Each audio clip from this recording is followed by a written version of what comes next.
नमस्कार विद्यार्थी मित्रांनो, चिटणीसाची कार्यपद्धती हा विषय आपण बघतोय. तर त्या अनुषंगाने आपण प्रकरण 3 जे आहे तर या प्रकरणाचा स्वाध्याय जो आहे तो स्वाध्याय आपण बघतोय. तर इथे सर्वप्रथम आपल्याला ह्या गोष्टी लक्षात घ्याव्या लागतील की जो भाग आपल्या अभ्यासक्रमातून वगळलेला आहे त्याच्यावरती सुद्धा स्वाध्यायामध्ये प्रश्न विचारलेले आहे. तर तो भाग आपल्याला इथून बघायचा आहे.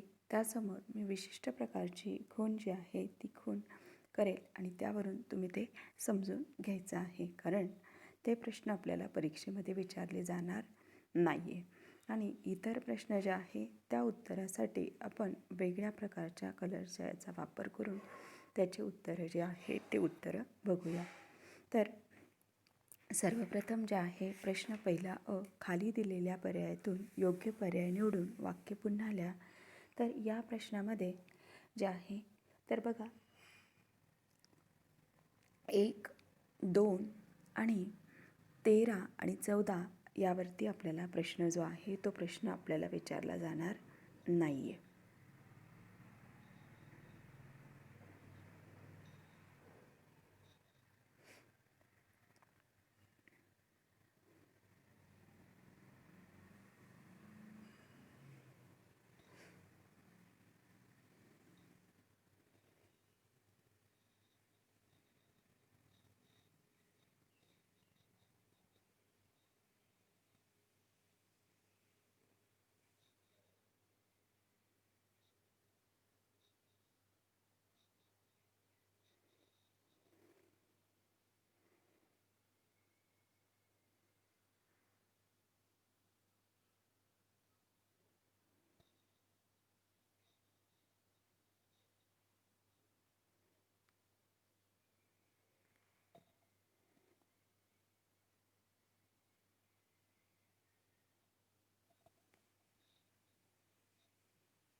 तर हे दोन प्रश्न जे आहे प्रश्न पहिला मधले हे प्रश्न आपल्याला विचारले जाणार नाही आहे. आता आपण बाकी प्रश्नांचा विचार जो आहे तो बाकी प्रश्नांचा विचार जो आहे तो विचार आपण करूया.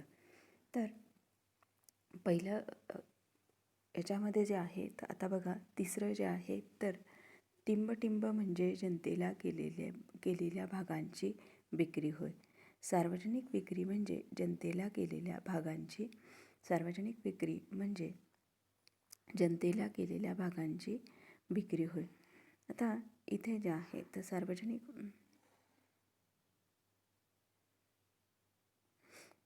लिलावात घेतलेल्या किमतीवर आधारित असलेली भाग विक्री किंमत म्हणजे लिलावात तर ती विक्री किंमत जी आहे बुक बिल्डिंग कंपनी पहिल्या वेळेस जनतेला टिंबटिंब करून भागांची विक्री करते. प्राथमिक भाग विक्री विद्यमान समहक्क भागधारकांना हक्क भाग जे आहे ते हक्क भाग दिले जातात. विद्यमान समहक्क भागधारकांना बोनस भाग विनामूल्य दिले जातात.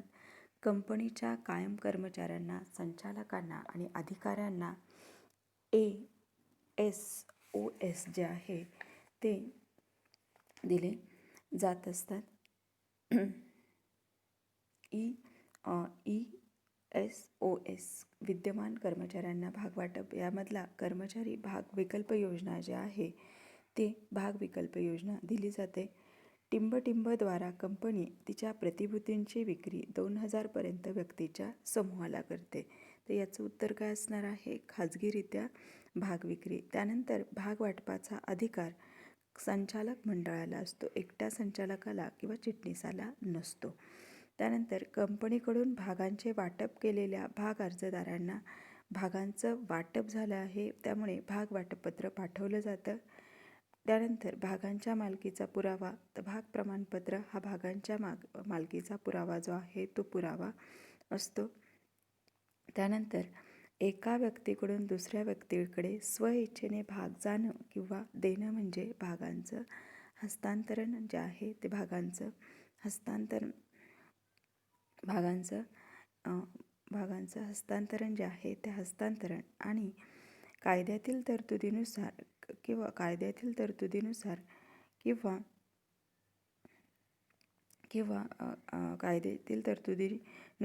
कृतीमुळे भाग टिंबटिंब होते. जप्ती, वाटप किंवा वारस नोंद संक्रमण. आपण बघितले की कायदेशीर तरतुदीनुसार किंवा कायद्याच्या तरतुदीमुळे भागांचं जे काही हस्तांतरण होतं आहे तर त्या हस्तांतरणाला तिथं काय म्हटलं जातं आहे, तर ते हस्तांतरण जे आहे त्या हस्तांतरणाला तिथे भाग संक्रमण जे आहे किंवा वारस नोंद जे आहे ते वारस नोंद तिथं म्हटलं जात असतं. आता इथे प्रश्न पहिला जो आहे तो आपण बघितला आहे. आता प्रश्न ब जो आहे तो म्हणजे जोड्या जुळवा हा प्रश्न आपल्याला तिथे बघायचा आहे. तर इथे सुद्धा ज्या भागावरती आपल्याला प्रश्न विचारला जाणार नाही आहे त्याच्यावरती आपण तिथे विशिष्ट प्रकारची खूण जी आहे ती खूण करून घेऊया आणि नंतर जो भाग आहे तो भाग आपण बघूया. तर जोड्याजुळवाचा पहिलं जे आपल्याला दिलेलं आहे तर त्याच्यामध्ये बघा ब जो आहे तो ब वरती आपल्याला प्रश्न विचारला जाणार नाही आहे. त्यानंतर ब जोड्याजुळवाचा परत दुसरा जो एक गट दिलेला आहे तर त्याच्यामध्ये एफ याच्यावरती, त्यानंतर भागांची जप्ती जी आहे याच्यावरती आपल्याला प्रश्न जो आहे तो प्रश्न आपल्याला विचारला जाणार नाही आहे. आलं आहे लक्षात?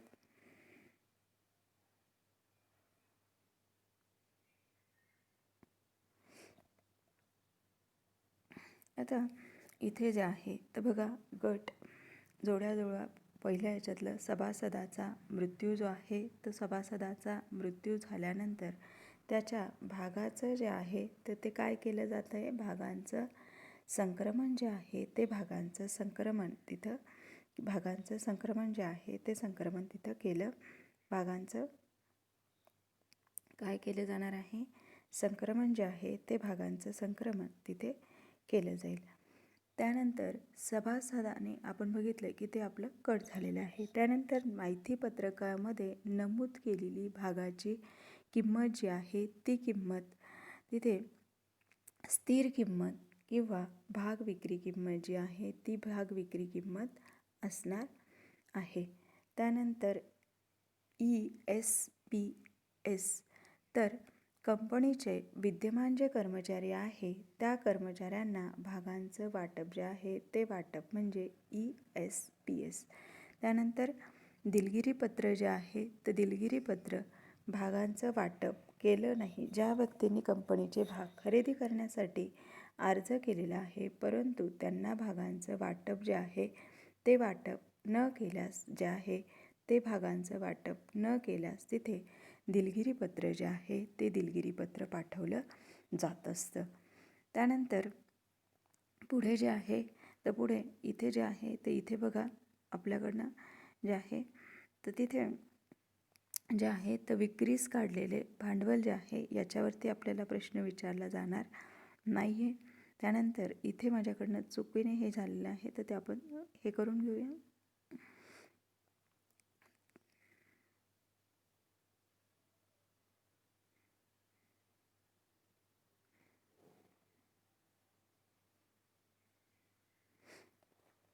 तर बघा FPO जे आहे तर FPO म्हणजे IPO नंतर भागांची विक्री म्हणजे सुरुवातीला भाग विक्री झाल्यानंतर जी विक्री होते तिला FPO असं म्हटलं जातं आहे. त्यानंतर बोनस भाग जे आहे तर बोनस भाग कंपनीच्या विद्यमान समहक्क भागधारकांना विनामूल्य जे आहे ते विनामूल्य भाग जे आहे ते भाग वाटप केले जातं. त्यानंतर भाग वाटपानंतर 2 महिन्यामध्ये जे आहे तर 2 महिन्यामध्ये काय देणं आवश्यक असतं, भाग वाटपानंतर 2 महिन्यामध्ये भाग प्रमाणपत्र जे आहे ते भाग प्रमाणपत्र देणं आवश्यक असतं. आलंय हा भाग लक्षामध्ये? कशा प्रकारे आपल्याला करायचं आहे तर तिथे जे आहे व्यवस्थित जे आहे ते व्यवस्थित तिथे लक्षात घ्या. त्यानंतर आता आपल्याला प्रश्न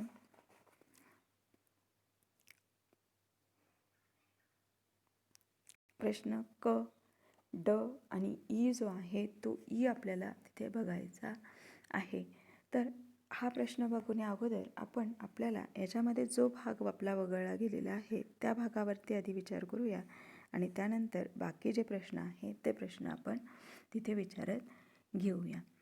तर तिथे बघा,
तर जिथे आपल्याला जे प्रश्न विचारणार नव्हते तो भाग जो आहे तो भाग मी तुम्हाला दाखवलेला आहे. आता जे प्रश्न आपल्याला विचारले जात आहेत ते बघा.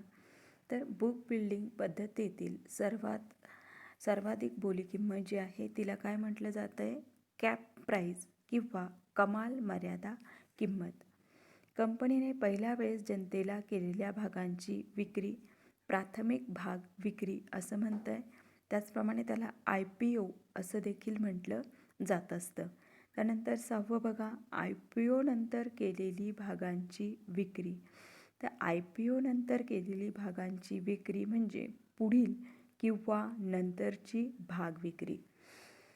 7वं, नवीन भाग विक्रीच्या वेळी कंपनीने विद्यमान समहक्क भागधारकांना भाग खरेदीसाठी पूर्वप्रभावाने प्रथम दिलेला हक्क.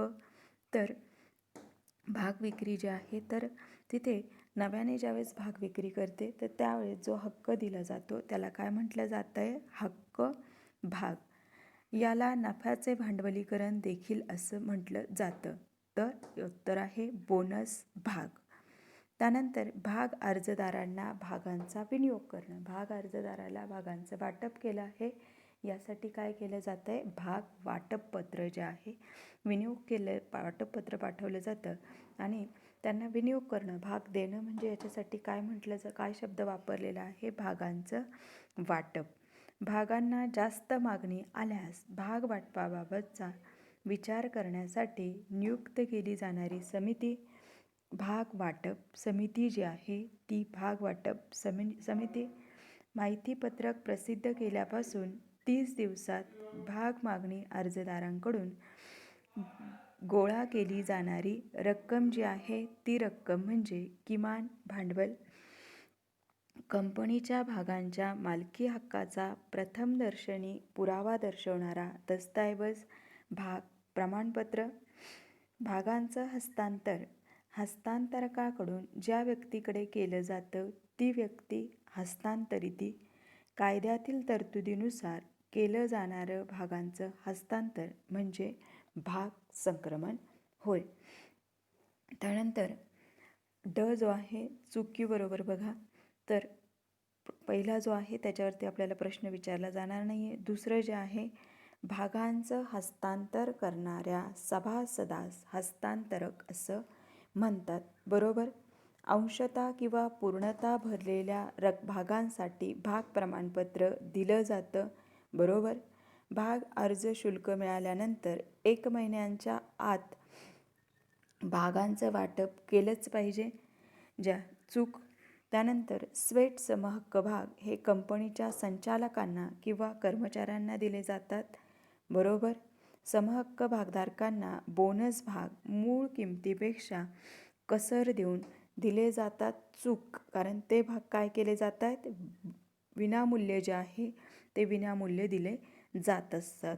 फ्लोअर किंमत ही बुक बिल्डिंग पद्धतीतील कमाल बोली किंमत असते. फ्लोअर किंमत जी आहे ही किमान असते आणि कॅप प्राईज जी आहे ती कमाल किंमत जी आहे ती कमाल प्राईज असते. त्यामुळे हे विधान जे आहे हे विधान तिथे चूक असणार आहे. 8, 9, 10 जे आहे त्याच्यावरती आपल्याला प्रश्न विचारले जाणार नाही आहे. त्यानंतर गटात न बसणारा शब्द जो आहे तो गटात न बसणारा शब्द पहिला जो आहे त्या पहिल्यावरती आपल्याला प्रश्न विचारला जाणार नाही आहे. त्यानंतर ESOS, ESPS हक्कभाग, स्वेट समहक्क भाग. तर याच्यामध्ये आपलं उत्तर जे आहे ते उत्तर काय असणार आहे, हक्कभाग हे उत्तर आपलं असणार आहे. कारण हे सगळे 3 घटक कशाशी संबंधित आहे, कर्मचारी भाग विकल्प योजनेशी. त्यामुळे हक्कभाग. त्यानंतर floor price, cap price, cut off price आणि दर्शनी किंमत. याच्यामध्ये दर्शनी किंमत हा गटात न बसणारा शब्द आहे. कारण floor price, cap price, cut off price हे बुक बिल्डिंग पद्धतीशी संबंधित आहे. त्यानंतर चौथं बोनस भाग, हक्क भाग, ESOS.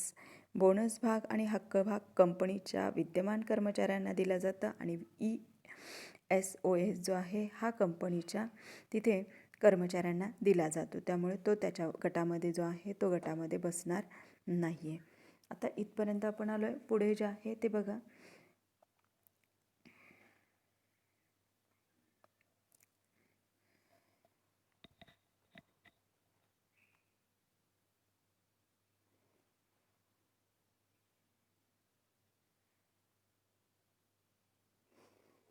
तर याच्यामध्ये खालील विधाने जे आहे हे विधाने पूर्ण करा. आता याच्यामध्ये आधी आपल्याला जो भाग आपल्याला तिथे प्रश्न विचारले जाणार नाही आहे तो भाग आपण त्याच्यावरती टिकमार्क करूया. तर त्याच्यामध्ये पहिलं जे आहे ते पहिलं असेल, त्यानंतर दुसरं जे आहे ते दुसरं तिथे असणार आहे.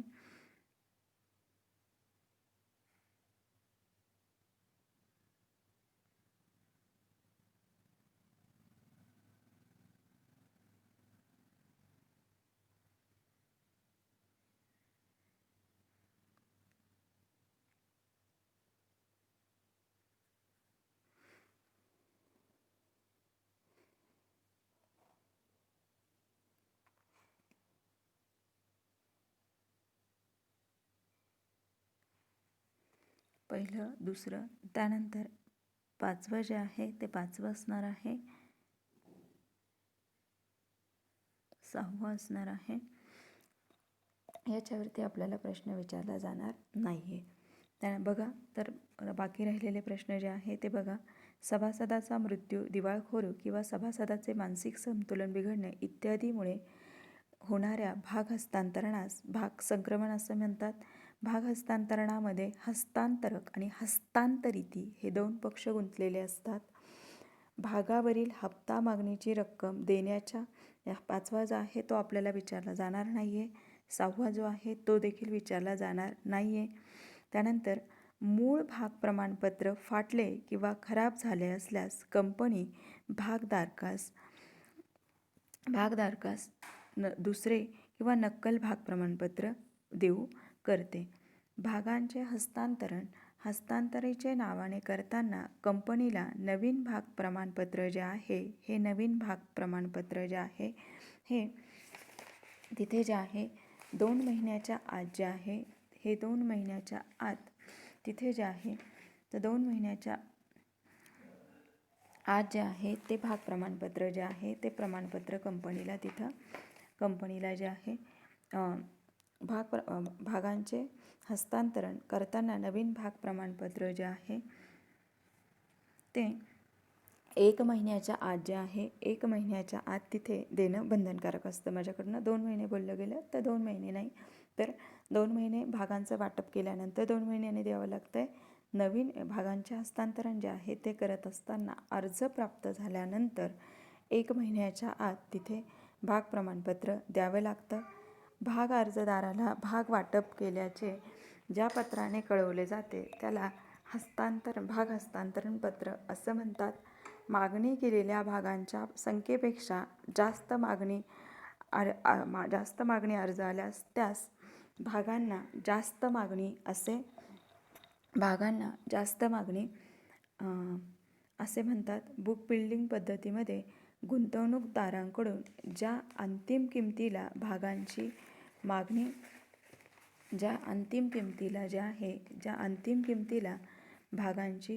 मागणी जी आहे ती मागणी केली जाते. भागांची बुक बिल्डिंग पद्धत जी आहे तर त्याला आपण काय म्हणतोय, तर तिथे जे आहे बुक बिल्डिंग पद्धत जी आहे तर ती जी किंमत आहे तर त्याच्यामध्ये आपण लिलावाद्वारे किंमत जी आहे ती किंमत निश्चित केली जाते. त्यामुळे ज्या अंतिम किंमत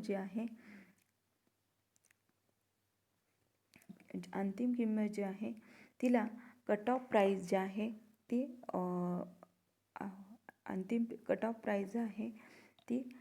प्राईस तिथे म्हटली. कमाल किमतीनुसार कट ऑफ प्राईस जी आहे ती कट ऑफ प्राईस म्हटली जाते. विद्यमान समहक्क भागधारकांना विनामूल्य जे दिले जातात ते विनामूल्य भाग जे दिले जातात त्यास बोनस भाग जे आहे ते बोनस भाग असं म्हटलं जातं. त्यानंतर कंसातील अचूक पर्याय निवडा. गट अ, गट ब भागांची सार्वजनिक विक्री. उत्तर येणार आहे जनतेला भाग देणं. त्यानंतर गट ब मध्ये आहे प्राथमिक भाग विक्री. गट ए मध्ये जे आहे तर तिथे काय येणार आहे प्रथम भाग विक्री. त्यानंतर तिसरं हक्क भागाचं उत्तर येणार आहे विद्यमान समहक्क भागधारक. त्यानंतर ड जे आहे त्याच्यामध्ये गट ब मध्ये दिलेले आहे ESOS तर कर्मचाऱ्यांशी संबंधित आहे त्यामुळे विद्यमान कर्मचाऱ्यांना भागवाटप. आणि त्यानंतर गट अ मध्ये कायद्यानुसार कृती तर गट ब मध्ये त्याचं उत्तर जे आहे ते उत्तर येणार आहे भाग संक्रमण जे आहे ते भाग संक्रमण. आता भागांचं संक्रमण जे आहे ते आता एका वाक्यात उत्तरे जे आहे ते एका वाक्यात उत्तरं त्यांनी आपल्याला तिथे विचारलेले आहे. तर आता एका वाक्यामध्ये उत्तरं जे आहे ते उत्तरं बघण्या अगोदर आपण कसला विचार करणार आहोत, तर ज्यावरती आपल्याला प्रश्न जो आहे तो प्रश्न विचारला जाणार नाही आहे त्याचा विचार जो आहे तो विचार आपण करूया. आणि त्यानंतर आपण तिथे बाकी प्रश्नांचा विचार जो आहे तो आपण तिथे करूया.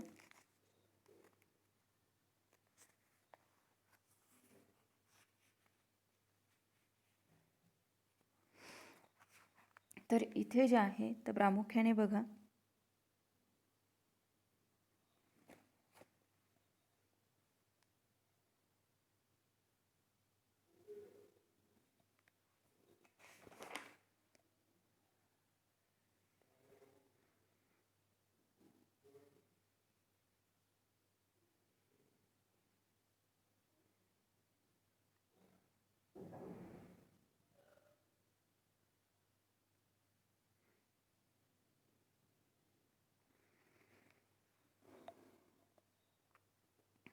यावरती आपल्याला प्रश्न विचारला जाणार जो आहे तो प्रश्न आपल्याला विचारला जाणार नाही आहे. तर बघा एका वाक्यात उत्तरं जे आहे तर भागांचं संक्रमण केव्हा केलं जातं, सभासदाचा मृत्यू, दिवाळखोरी किंवा मानसिक संतुलन बिघडलं जातं त्यावेळेस भागांचे संक्रमण जे आहे ते संक्रमण केलं जात असतं. भाग हस्तांतरातील दोन पक्षांची नावे. भाग हस्तांतरातील दोन पक्ष जे आहे एक जो आहे तो म्हणजे हस्तांतरक आणि दुसरा जो आहे तो म्हणजे हस्तांतरिती होय. त्यानंतर भाग वाटपानंतर 2 महिन्याच्या आत भाग प्रमाणपत्र दिलं पाहिजे. भाग वाटपानंतर 2 महिन्यानंतर भाग प्रमाणपत्र दिलं पाहिजे. त्यानंतर चौथं जो आहे तो चौथं आणि पाचवं जे आहे त्याच्यावरती आपल्याला प्रश्न जो आहे तो प्रश्न विचारला जाणार नाही आहे. त्यानंतर भाग प्रमाणपत्र जे आहे तर भाग प्रमाणपत्र म्हणजे काय, तर तिथे जे आहे भाग प्रमाणपत्र म्हणजे भागांवरील मालकी हक्क दर्शवणारा दस्तऐवज जो आहे तो म्हणजे भाग प्रमाणपत्र. भाग प्रमाणपत्र म्हणजे भागावरील मालकी हक्क दर्शवणारा दस्तऐवज. कंपनी कायद्यानुसार अर्ज शुल्काची रक्कम भागाच्या दर्शनी किंमतीच्या 25% जमा केली पाहिजे. भागाची जी दर्शनी किंमत आहे त्याच्या 25% रक्कम जी आहे ती रक्कम जमा करणं आवश्यक असते. सार्वजनिकरित्या भाग विक्री करण्याअगोदर माहिती पत्रकाची प्रत जी आहे ती नोंदणी अधिकाऱ्याकडे दाखल करावी लागते. त्यानंतर खाजगीरित्या विक्री म्हणजे जेव्हा कंपनी व्यक्तीच्या विशिष्ट समूहाला भाग खरेदी करण्यासाठी आव्हान करते. जेव्हा कंपनी भाग खरेदी करण्यासाठी व्यक्तीच्या विशिष्ट समूहाला आव्हान करते त्याला खाजगीरित्या विक्री असं म्हटलं जात असतं. त्यानंतर कंपनीकडून स्वेट भाग जे आहे ते भाग कंपनीतील संचालक जे आहे ते संचालक आणि कर्मचाऱ्यांना दिले जातात. त्यानंतर कंपनी बोनस भाग आपल्या विद्यमान भागधारकांना किंवा ज्यांनी कंपनीचे अगोदर भाग खरेदी केलेले आहे म्हणजेच कंपनीच्या विद्यमान समहक्क भागधारकांना बोनस भाग देऊ करते. IPO नंतरच्या विक्रीस दुय्यम किंवा नंतरची भागविक्री जी आहे ती दुय्यम किंवा नंतरची भागविक्री असे म्हटले जाते. त्यानंतर बोली प्रक्रियेद्वारे भागांची किंमत निश्चित केली जाते त्या पद्धतीला बुक बिल्डिंग असं म्हटलं जातं. लिलावाद्वारे किंवा बोलीद्वारे ज्या भागांची किंमत निश्चित होते त्याला बुक बिल्डिंग पद्धत असं म्हणतात. त्यानंतर सार्वजनिक भाग विक्री म्हणजे काय तर सूचीबद्ध कंपनी प्राथमिक भाग विक्री नंतरच्या विक्रीला नंतरची सार्वजनिक भाग विक्री जी आहे ती सार्वजनिक भाग विक्री म्हणजे काय तर सर्वसामान्य जनतेला कंपनीचे भाग खरेदी करण्यासाठी आव्हान जे आहे ते आव्हान करणं. शेवटचा जो आहे तो शेवटच्या ह्याच्यावरती आपल्याला प्रश्न जो आहे तो प्रश्न आपल्याला विचारला जाणार नाही आहे. त्यानंतर आता आपल्याला पुढचा जो आहे तो पुढचा आपल्याला बघायचा आहे. तर त्यामध्ये बघा तर तिथे आपल्याला जे प्रश्न विचारले जाणार नाही त्याचा आपण आधी विचार करूया. एक जो आहे तर 1 वरती प्रश्न आपल्याला विचारला जात नाही आहे, 4 वरती प्रश्न विचारला जात नाही आहे, त्यानंतर 9 वरती प्रश्न आपल्याला विचारला जात नाही आहे आणि योग्य क्रममध्ये पहिल्या याच्यावरती प्रश्न विचारला जाणार नाही आणि त्यानंतर 3 वरती प्रश्न आपल्याला जो आहे तो प्रश्न आपल्याला विचारला जाणार नाही आहे. आता इथे जे आहे तर मधलं पहिलं बघा विक्रीस काढलेले भांडवल हे हा प्रश्न विचारला जाणार नाही आहे. भाग विक्रीच्या निश्चित किंमत पद्धतीत बोली किंमत प्रक्रियेद्वारे भागांची किंमत निश्चित केली जाते. आपलं अधोरेखित शब्द दुरुस्त करायचा आहे तिथं आपलं उत्तर काय येणार आहे बुक बिल्डिंग पद्धतीद्वारे. त्यानंतर EFPO म्हणजे जनतेला पहिल्यांदा भागाची विक्री करणे होय तर तिथे आपलं उत्तर येणार आहे IPO प्रथम सार्वजनिक भाग विक्री. त्यानंतर तिथे जे आहे चौथ्यावरती प्रश्न आपल्याला विचारला जाणार नाही आहे. त्यानंतर बोनस भाग विद्यमान कर्मचाऱ्यांऐवजी आपला शब्द काय येणार आहे विद्यमान समहक्क भागधारक. त्यानंतर कंपनी भागधारकांबरोबर भाग विक्री हमी करार करते. उत्तर येणार आहे भाग विमेदार. त्यानंतर भाग अर्जदारांना भागांचे वाटप केलं जात नाही. भागांचं वाटप केल्यानंतर भाग वाटपपत्र पाठवलं जाते. ज्यावेळेस वाटप केलं जात नाही त्यावेळेस काय केलं जाते दिलगिरी पत्र जे आहे ते दिलगिरी पत्र पाठवलं जातं. त्यानंतर भाग प्रमाणपत्राची दुसरी प्रत अर्ज केल्याच्या तारखेपासून 3 महिने इथे किती दिलं आहे 1 महिने तर किती असलं पाहिजे 3 महिने जे आहे 3 महिन्यामध्ये दिली पाहिजे. त्यानंतर योग्य क्रम जो आहे तो योग्य क्रम लावा. पहिलं आपल्याला विचारणार नाही आहे तिसरं विचारणार नाही आहे. मग इथे भाग प्रमाणपत्र भाग वाटपपत्र आणि भाग मागणी अर्ज. मग इथे त्यांनी भाग वाटपाचा क्रम दिलेला आहे. तर अगोदर काय होईल भागांना मागणी अर्ज केला जाईल त्यानंतर भाग वाटपपत्र पाठवलं जाईल आणि त्यानंतर भाग प्रमाणपत्र जे आहे ते भाग प्रमाणपत्र तिथं पाठवलं जाईल. त्यानंतर खालील घटना किंवा परिस्थितीचा अभ्यास जो आहे तर त्याच्यामध्ये आपल्याला पहिल्यावरती जर विचार केला गेला तर पहिल्यावरती आपल्याला प्रश्न जो आहे तो प्रश्न आपल्याला विचारला जाणार नाही आहे. त्यानंतर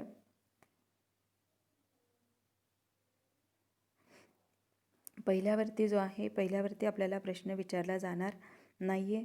त्यानंतर विचार जर केला गेला तर दुसरा जो आहे त्या दुसऱ्यावरती आपल्याला प्रश्न विचारला जाईल. तर दुसरा प्रश्न जो आहे तो बघा, TRI कंपनी लिमिटेड ही नव्याने स्थापन झालेली सार्वजनिक कंपनी आहे.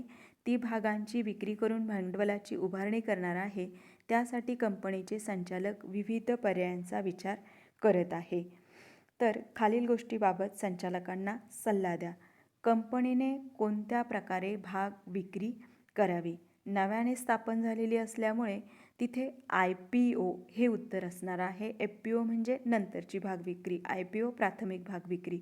मग IPOद्वारे भागांची विक्री करेल. भांडवल उभारणीसाठी कंपनी बोनस भागांचे वाटप करू शकते का? नाही, कारण कंपनी नवीन असल्यामुळे बोनस भागाचं वाटप करू शकत नाही. बोनस भागांचं वाटप करण्यासाठी कंपनीकडे नफा शिल्लक असणं गरजेचं आहे. त्यानंतर कंपनी भाग विक्री हमीदारांशी करार करू शकते का? करू शकते, कारण कंपनीचे भाग खरेदी करण्याचा करार जो आहे तो करार कंपनी त्यांच्याबरोबर करू शकते. त्यानंतर तिसरं बघा, सिल्वर कंपनीने अलीकडेच FPOद्वारे जनतेला भागांची विक्री केलेली आहे. मागणी केलेल्या भागांपेक्षा जास्त भागांसाठी मागणी आली आहे. संचालक मंडळ भाग वाटप प्रक्रिया सुरू करू इच्छित आहे. कृपया संचालक मंडळाला सल्ला द्या. कंपनीला भाग वाटप समिती नियुक्त करावी का? होय, कारण जास्त भागांसाठी अर्ज जे आहे ते अर्ज आलेले आहे. त्यानंतर ज्या भाग अर्जदारांना भागांचे वाटप झाले आहे त्यांना कसे कळवावे? तर त्यांना भाग वाटप पत्राद्वारे त्यांना भागांचं वाटप झाले आहे हे कळवावं. त्यानंतर किती कालावधीमध्ये भाग प्रमाणपत्र द्यावं? तर 2 महिन्याच्या कालावधीमध्ये भाग प्रमाणपत्र जे आहे ते भाग प्रमाणपत्र देणं आवश्यक असणार आहे. त्यानंतर तिसरं जे आहे तिसरं आपण बघितलं. आता आपल्याला बघायचं आहे चौथं आणि पाचवं. तर तिथे चौथं आणि पाचव्यावरती आपल्याला प्रश्न जो आहे तो प्रश्न आपल्याला विचारला जाणार नाही आहे. त्यानंतर फरक स्पष्ट करावा बघा. IPO आता हे प्रश्न जे आहे हे बाकी प्रश्न तुम्ही सगळे तुमच्या वहीमध्ये तिथे सोडून घ्या व्यवस्थितरित्या. त्याचे उत्तरं पुस्तकामध्ये बघून किंवा तुम्हाला जी PDF फाईल मिळालेली आहे पुस्तकाची त्याच्यावरती बघून ते उत्तर लिहून घ्या. खालील संज्ञा किंवा संकल्पना स्पष्ट करा, तो भाग राहील. त्यानंतर फरक स्पष्ट करा. मग प्राथमिक भाग विक्री म्हणजे काय? पुढील भाग विक्री म्हणजे काय? स्थिर किमतीने भाग विक्री, बोली किमतीने. हक्क भाग म्हणजे काय? बोनस भाग म्हणजे काय? आणि भागांचे हस्तांतरण आणि भागांचे संक्रमण. त्यानंतर प्रश्न क्रमांक 5 थोडक्यात उत्तरं जे आहे ते थोडक्यात उत्तरं. त्यानंतर खालील विधानं सकारण स्पष्ट करा. त्यानंतर खालील प्रश्नांची उत्तरं जी आहेत ती उत्तरं लिहा. अशा प्रकारे हा स्वाध्याय जो आहे तो स्वाध्याय तुम्ही बाकी प्रश्न जे आहेत ते तुमच्या वहीमध्ये लिहा. आणि पहिला जो प्रश्न मी तुम्हाला एक्सप्लेन करून दिलेला आहे तो देखील तुमच्या वहीमध्ये येणं आवश्यक असेल. धन्यवाद.